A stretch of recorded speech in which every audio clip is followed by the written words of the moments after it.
Bienvenidos a esta segunda parte del PC más potente para jugar. Un ordenador montado en una Quad Stellar de Deepcool amarilla al puro estilo Bumblebee. Pero bueno, ¿qué es lo que hace de este PC el más potente para jugar? Pues básicamente los dos componentes principales son la gráfica y el procesador. En el episodio anterior nos centramos bastante en el procesador, el i9-9900K, que es en resultados la mejor opción del momento, porque básicamente combina un gran número de núcleos con frecuencias muy altas. Existen otras alternativas también que son muy buenas, como por ejemplo los AMD Ryzen, que bueno, están súper bien calidad-precio, pero principalmente en el apartado de frecuencias, sobre todo, es donde Intel tiene la guerra ganada. Esto hace que este procesador en concreto, a pesar de ser muy caro, pues sea la mejor opción para jugar. En este vídeo de todos modos vamos a ver ese i9 en acción, junto con un par de cañones bien grandes, dos 2080 Ti trabajando en paralelo, con las cuales veremos resultados increíbles, aunque también algunas decepciones. Pero antes, os quiero hablar de algunos problemas que me he encontrado construyendo este PC, para que vosotros pues no cometáis los mismos errores, ¿no? Si os queréis montar un PC de este tipo. Si bien las gráficas entre fabricantes son bastante equivalentes, al final una 2080 Ti es una 2080 Ti diseñada por Nvidia, podemos ver algunas variaciones de componentes entre las marcas. En esta ocasión, para este PC, utilicé las Asus RTX 2080 Ti Strix, que son tarjetas con disipadores enormes y 3 ventiladores, y consiguen mantener las temperaturas pues sorprendentemente bajas, sobre todo si las comparamos con las Founder Edition. Pero claro, para funcionar necesitan pues que entre ahí bastante aire. En este caso tenemos la versión OC, que nada más sacarla de la caja ya tiene unas frecuencias más altas de lo normales, rascando algo más de rendimiento. Esta tarjeta gráfica rinde muy bien cuando está sola, el problema es cuando tenemos dos de ellas. Sobre todo en mi caso, por la distancia en la que se encuentran las dos tarjetas gráficas, como podéis ver, tengo problemas de temperaturas. En este PC, que lleva una placa Asus Maximus Extreme, decidí montar un sistema de múltiples tarjetas gráficas, juntando dos de estas 2080 Ti, como ya os dije, interconectadas entre ellas con el nuevo NVLink, que enseguida, por cierto, hablaremos de eso porque es bastante interesante. No solo porque es nuevo, sino también toda la historia que tiene detrás. Y como os decía, el problema que tuve con estas tarjetas es que son muy altas, son muy gordas, y bueno, prácticamente la una toca con la otra. De hecho, son más altas que las que teníamos en generaciones anteriores, porque justamente tienen tanta potencia, consumen tanta corriente, que necesitan pues un disipador mayor para no sobrecalentarse. Y por eso una gráfica pues está casi tocando con la otra. Estos modelos pues no son ideales para montar un SLI, lamentablemente, y de hecho a la hora de jugar lo que pasó fue que una de las dos gráficas no conseguía refrigerar bien, y se calentaba hasta llegar al límite de temperatura y empezar a bajar poco a poco la frecuencia.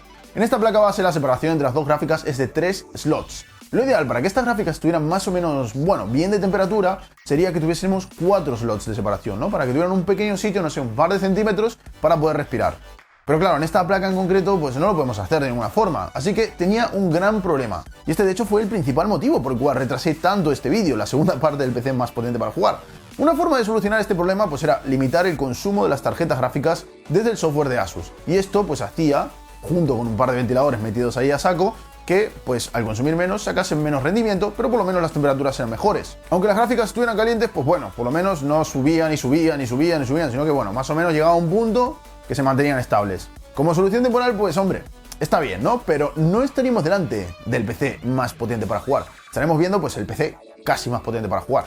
Así que para que nuestro SLI de dos tarjetas pudiese funcionar a su máximo potencial, necesitábamos arreglar ese problema.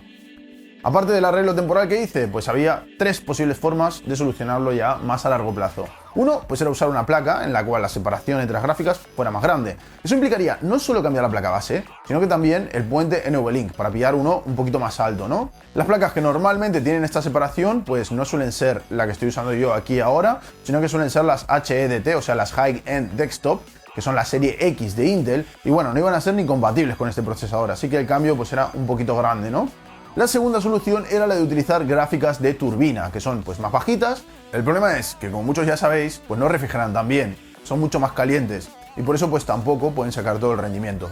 Así que me decanté por la tercera opción, ponerles refrigeración líquida. Para eso además tenemos que hacer un cambio bastante importante en el PC, ¿no? Esta torre, como vimos en un episodio anterior, ya tiene un sistema de refrigeración líquida que se está utilizando para enfriar ese i9.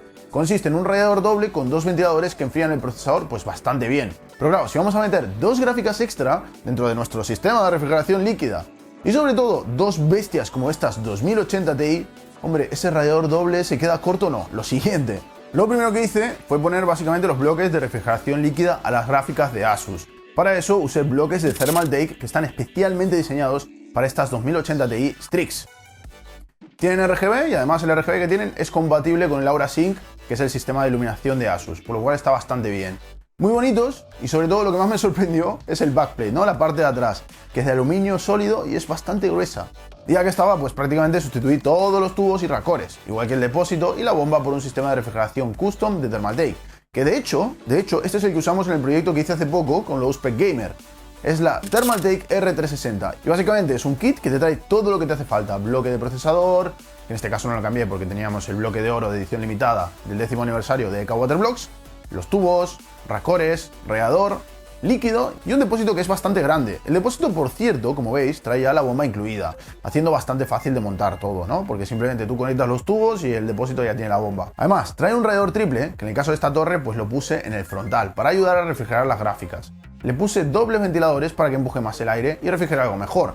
Ahora tenemos dos radiadores, el doble con 2 ventiladores y el triple con 6. El nuevo circuito funciona de la siguiente manera. Empezamos en el depósito. Desde el depósito de agua se bombea a las dos tarjetas gráficas, que están conectadas justo la una detrás de la otra. De la segunda gráfica pasamos al radiador triple, donde el agua se enfría drásticamente.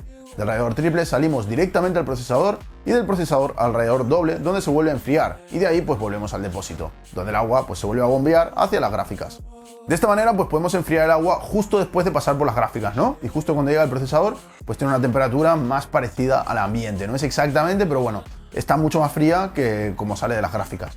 Aún así ya os digo que en este circuito no va a ser fácil, porque las dos 2080 Ti son gráficas que generan muchísimo calor. Una forma alternativa de montarlo pues hubiese sido, por ejemplo, separar las gráficas en un circuito de agua aparte, independiente, y que luego el procesador estuviera en su propio circuito para que no se vea afectado. Pero bueno, en principio con este radiador triple y el otro radiador doble, pues vamos a poder refrigerar el agua bastante bien. Y así es como quedó la torre, sin tapas, claro. De momento la dejaré así para hacer pruebas y si todo va bien, pues volvemos a vestirla. También tuve un contratiempo bastante interesante que me gustaría comentar. Una de las mejoras que quería hacer en esta torre, desde el vídeo anterior, aparte de la refrigeración líquida, era añadir un disco M.2 MP500 de Corsair, que es uno de los discos más rápidos que existe, y dejarlo pues dedicado exclusivamente a la instalación de los juegos. De esa manera, todo lo que no es juego va por el SSD principal, y los juegos tienen vía libre de lectura y escritura al M2 dedicado a ellos. Pero no puede hacerlo. No puede hacerlo porque esta placa no tiene puertos M2. Bueno, a ver, sí que tiene, déjame que te lo explique. Como vimos en el unboxing de las 9 placas de Asus y en el episodio 1 del PC más potente para jugar, esta placa, la Asus Maximus Extreme, trae un riser de M2, o sea, una especie de aparato que parece una RAM, pero que en realidad es una carcasa para meter discos M2 y se llama DIMM.2. Pintaba muy bien y me hacía ilusión probarlo, además es de aluminio, es bastante bonito, tiene tiras térmicas dentro y no solo está pensado para mantener una buena temperatura, sino que además tiene acceso directo a las líneas PCI del procesador, o sea, realmente sería como conectar el disco por PCI Express. El problema es que en esta gama doméstica de procesadores, o sea, este i9 9900K, tiene tan solo 16 líneas de PCI Express, solo 16. Si quisiéramos más, pues nos tendríamos que ir a la serie X, ¿no? Un i9 de la serie X o cualquier otro procesador de high-end desktop, que es el mismo tipo de placa del que hablamos antes. Que bueno, soportan Quad Channel, funcionan con otra arquitectura y tienen muchas más líneas de PCI Express. ¿Por qué no hemos elegido ese tipo de plataforma para jugar? Porque básicamente no hay ningún procesador de esa gama que tenga 8 núcleos a 5 GHz. No te preocupes porque a lo largo de 2019 hablaremos de todos modos de ese tipo de procesadores y de esa arquitectura, porque bueno, básicamente para editar van de lujo, pero bueno, ya lo veremos. En cualquier caso, nosotros aquí tenemos un SLI, así que esas 16 líneas de PCI Express se tienen que dividir entre las dos gráficas, o sea, 8 para cada una. Lo ideal, de hecho, para ser estrictos, sería que cada gráfica tuviera 16 líneas, pero bueno, es una de las limitaciones de la gama doméstica. Así que usamos 8 y 8 y nos quedamos sin líneas para el SSD M2.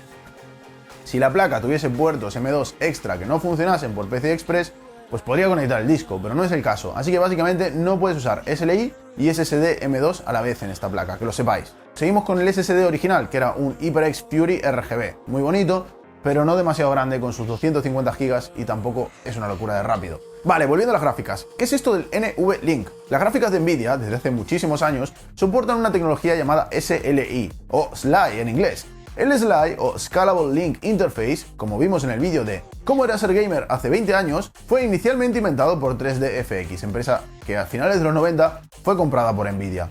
El SLI era una forma de conectar varias tarjetas gráficas entre ellas para que funcionaran repartiéndose la mitad del frame entre una y otra, ¿no? Cada una pintaba la mitad de lo que aparecía en pantalla. Nvidia cuando compró 3DFX se quedó con el nombre, pero básicamente pues lo cambiaron todo, ¿no? Hicieron otras formas y otras maneras de renderizar con dos gráficas en paralelo, y a lo largo de los años pues han ido desarrollando de hecho varias técnicas modernas. Hoy en día la más típica es el AFR, Alternate Frame Rendering, que básicamente es una tecnología que divide los frames entre pares e impares, y los pares, por ejemplo, los renderiza la gráfica 1 y los impares la gráfica 2. Para que las gráficas puedan intercambiar información de forma rápida, es necesario un puente que las conecte entre ellas. Hasta ahora el puente era el SLI, pero en esta generación las cosas han cambiado. Tenemos un nuevo tipo de puente llamado NVLink. ¿Por qué lo han cambiado? El motivo es bastante más simple de lo que parece. El NVLink básicamente es un puente de 100 GB por segundo que se inventó para interconectar gráficas profesionales como las Nvidia Quadro. Hace varios años que existen, pero solo en gama profesional. Ahora se lo pusieron también a la gama doméstica. Y el motivo por el cual principalmente lo cambiaron es que, como vimos en el vídeo de GTX versus Quadro, las gráficas GeForce y Quadro a día de hoy son iguales, son el mismo chip gráfico. Y al dejar incluso el mismo link para las dos gráficas, pues ya no tienen que cambiar ni siquiera la placa, ¿no? Utilizan la misma placa que tiene el mismo link, tanto para las RTX como para las Quadro. Y bueno, les sale más barato. Pero de todos modos esto también tiene una ventaja para los gamers, ¿vale? Que es que con este puente, como decíamos, pues tenemos una velocidad alucinante. La ventaja no es solo que el rendimiento mejorado respecto a las generaciones anteriores, sino que además abre la posibilidad de que en un futuro se invente una nueva tecnología mejor para interconectar las gráficas y que trabajen juntas para conseguir un rendimiento mejor en videojuegos. Porque claro, ahora mismo se usa para cálculo, pero para videojuegos pues seguimos con la tecnología Sly, que de hecho la han adaptado para que funcione con el NVLink. Pues bueno, ¿qué tal las temperaturas? Pues después de poner todo el sistema de refrigeración en marcha, después de unas 2 horas jugando, porque sí, le metí un buen vicio al PC, luego pues os cuento un poco más. Jugando a Shadow of the Tomb Raider, como podéis ver, la GPU tiene una carga media global de 42% y las gráficas oscilan entre el 85 y el 100% dependiendo de la situación. Las temperaturas rondan los 54 grados para la gráfica de abajo y los 58 para la gráfica de arriba, y el procesador unos 52 grados. Esto significa que el primer radiador, el triple, pues está funcionando bien, está consiguiendo que se bajen unos grados al agua antes de poder llegar al procesador. Pero bueno, vamos ya con lo que habéis venido a ver, las pruebas. Lamentablemente, el SLI, o sea, este tipo de sistema de dos tarjetas gráficas, hay muchos juegos que simplemente pues no lo soportan. Para todos esos juegos, que no son precisamente pocos, de hecho son más bien la mayoría, pues simplemente funcionan con una sola de las dos gráficas. Y esta es una de las cosas que más rabia da del SLI. Tú te compras dos tarjetas con toda tu ilusión de jugar a 4K 144 Hz y resulta que la mayoría de juegos pues solo tiran de una. Es frustrante, pero bueno, es lo que hay. Yo hice pruebas en juegos de los dos tipos, tanto en algunos que soportan como en algunos que no soportan SLI. Antes de empezar, un matiz sobre resoluciones, porque vamos a hablar de resoluciones en las pruebas. He probado los juegos a 1440p, a 4K y a 5K. Mucha gente hoy en día llama al 1440p 2K, cuando esto pues no es así, porque básicamente 2K es otra cosa. Existe una resolución que se llama 2K y no es precisamente 1440p. El 1440p sería 4 veces más píxeles que el HD. En otras palabras, Quad HD.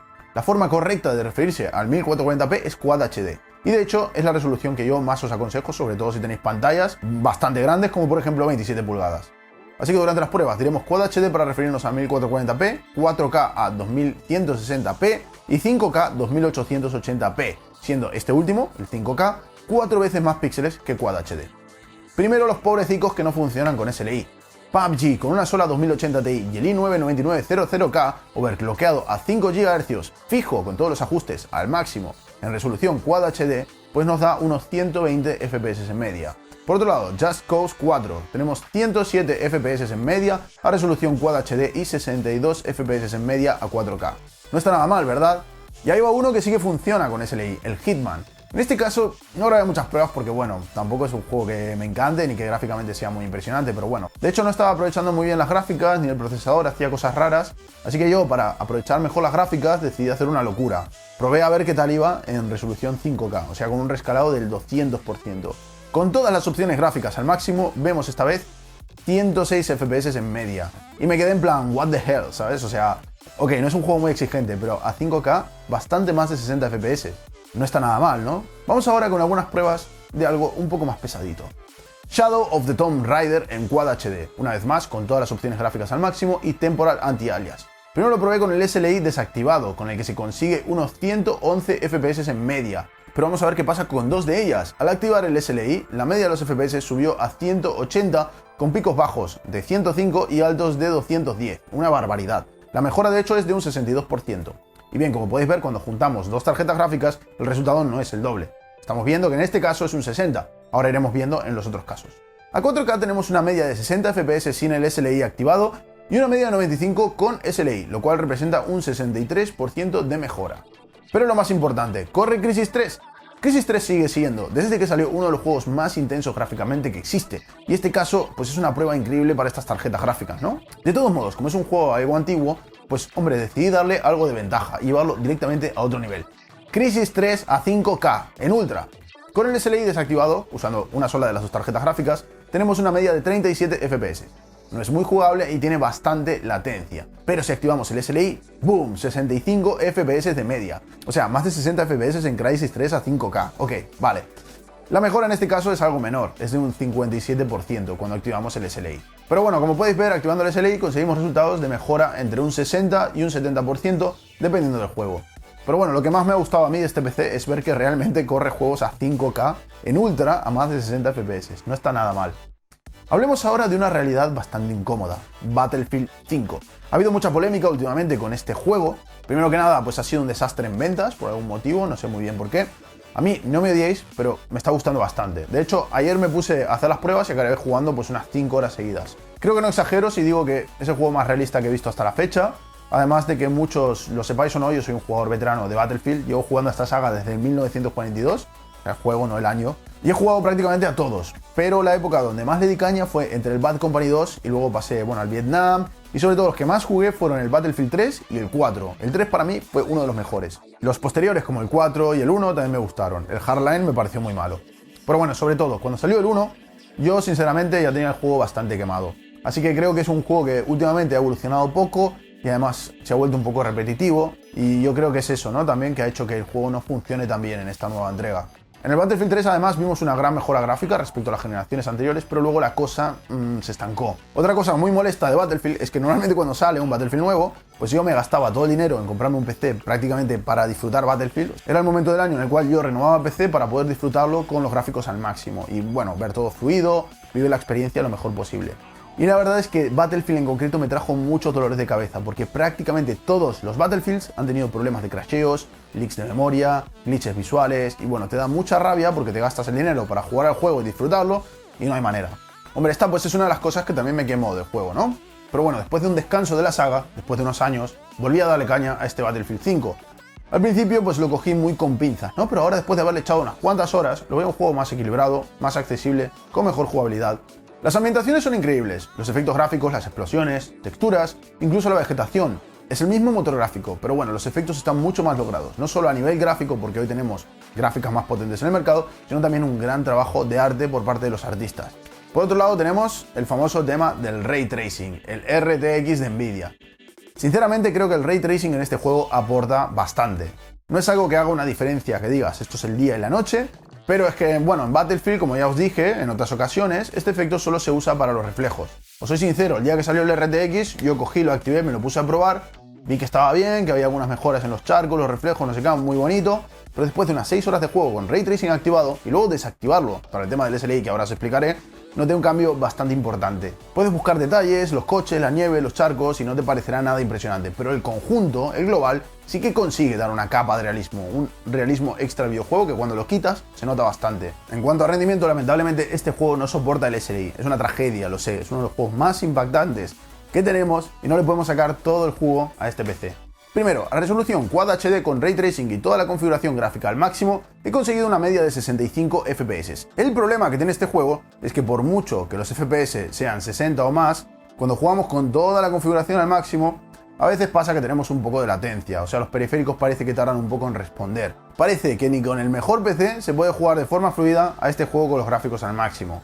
O sí, encontré después de buscar en Google, bueno, tampoco fue muy difícil, fue el primer resultado, que sí que se puede utilizar el SLI en Battlefield 5. Lo que pasa es que tenemos que hacer algunas cositas y sobre todo desactivar DirectX 12 y por lo tanto pues quitar el Ray Tracing. Pero bueno, podemos seguir jugando con todo en alto y los gráficos siguen siendo impresionantes. Ahí fue cuando realmente desactivé el Ray Tracing y lo empecé a echar en falta. Para activar el SLI tuve que usar un programa llamado Nvidia Profile Inspector y modificar algunos valores de este juego. Básicamente le aplicaremos el perfil de Star Wars Battlefront, que es prácticamente el mismo juego, y tunear pues un par de parámetros en el apartado de SLI y ¡boom! Tenemos Battlefield corriendo en SLI, aprovechando las dos tarjetas gráficas. Y sí, aquí la cosa se pone muy interesante. El primer test que hice fue a Quad HD. que al final pues es la resolución del monitor con el que estoy jugando. Los FPS oscilan entre 190 y 200, y ojo, 200 porque es el máximo al cual el juego viene capado. Uno de los juegos con mejores gráficos que existen corriendo en mi monitor Quad HD a 200 FPS y con todo en ultra. Y sobre todo va increíblemente fluido, no tiene lag, no tiene nada. Pero bueno, como vi que me iba tan bien, pues dije, pues nada, vamos a probarlo en 5K, ¿no? Para correrlo a 5K activé la opción de rescalado al 200%, obteniendo una resolución de renderizado de 2880p. Y madre mía, el juego ronda los 120-144 FPS. Battlefield 5 con todo al máximo en 5K a 120 FPS. Bueno, ahora la parte negativa. La primera mala noticia es el precio. Cada una de estas tarjetas gráficas rondan los 1.500 euros, sin contar el puente SLI y sobre todo el pedazo de sistema de refrigeración líquida que tuve que montar para todo esto. Ah, y con el Battlefield no te puedes quedar corto de procesador tampoco. De todos modos, el problema principal de este PC no es si es caro o no. El problema realmente es, ¿lo vas a poder disfrutar? Con la gran cantidad de títulos que existen que no soportan SLI, es posible que si montas un sistema de este tipo, pues no le puedas sacar todo el potencial y te traiga mucha frustración. Por ese motivo siempre es mejor que intentes comprarte una sola tarjeta gráfica de gama superior, antes que dos menos potentes y usarlas en SLI, por mucho que el resultado de las dos sea superior a la gráfica más cara. El único caso en el que vale la pena, en mi opinión, un SLI a día de hoy es para algo como lo que estamos viendo aquí, cuando quieres ir al extremo y llegar a rendimientos que sin dos tarjetas son simplemente imposibles. ¿Y qué pasa con el consumo? ¿Cuánto consume esta bestia? Pues en este caso no nos va a ser muy difícil verlo, ¿no? Acordaros que tenemos aquí la fuente Thor de Asus, que tiene el consumo directamente en esta pantallita. Jugando a Shadow of the Tomb Raider en Quad HD, el consumo oscila entre 750 y 800 vatios, y corriendo un test de estrés de GPU intenso y un test algo más ligero de CPU, podemos ver un consumo de 900 vatios. Y si además estuviéramos en la serie X de Intel, muy probablemente el consumo sería aún más alto. Primero que a la que aplicamos overclocking el consumo pues se dispara, y sobre todo con test intensivos de CPU y test intensivos de GPU a la vez, he conseguido que supere la potencia máxima de la fuente, que son 1200 vatios. En ese caso no pasa nada, no peta el PC, simplemente se apaga, se reinicia. Según la prueba que hagamos, el conjunto de procesador, RAM y placa base, sin contar gráficas, llega a consumir pues unos 400 vatios. Si a eso le sumamos los casi 800 de las dos tarjetas gráficas overclockeadas, superamos fácilmente los 1200 vatios que esta fuente puede dar. Es cierto que a la mayoría de usuarios no les va a hacer falta una fuente de alimentación con una gran capacidad de vatios, pero en PCs como este creo que es necesario tenerla. Si bien las situaciones de benchmark realmente no son reales, sí que estamos viendo que el PC ha llegado a consumir más de 1200 vatios. No te va a pasar jugando ni exportando un vídeo, pero es sensato que la fuente pueda llegar a soportar toda la carga que este PC necesita en un caso teórico. Y sobre todo, no es lo más recomendable tampoco utilizar una fuente que está siempre al 90% de su consumo total. En fin, este ha sido el PC más potente del mundo para jugar. ¿Qué te ha parecido? Yo me he quedado bastante loco con los benchmarks, o sea, nunca había visto una potencia gráfica tan bestia y me lo he pasado genial haciendo el vídeo, sobre todo porque me eché unos buenos vicios también.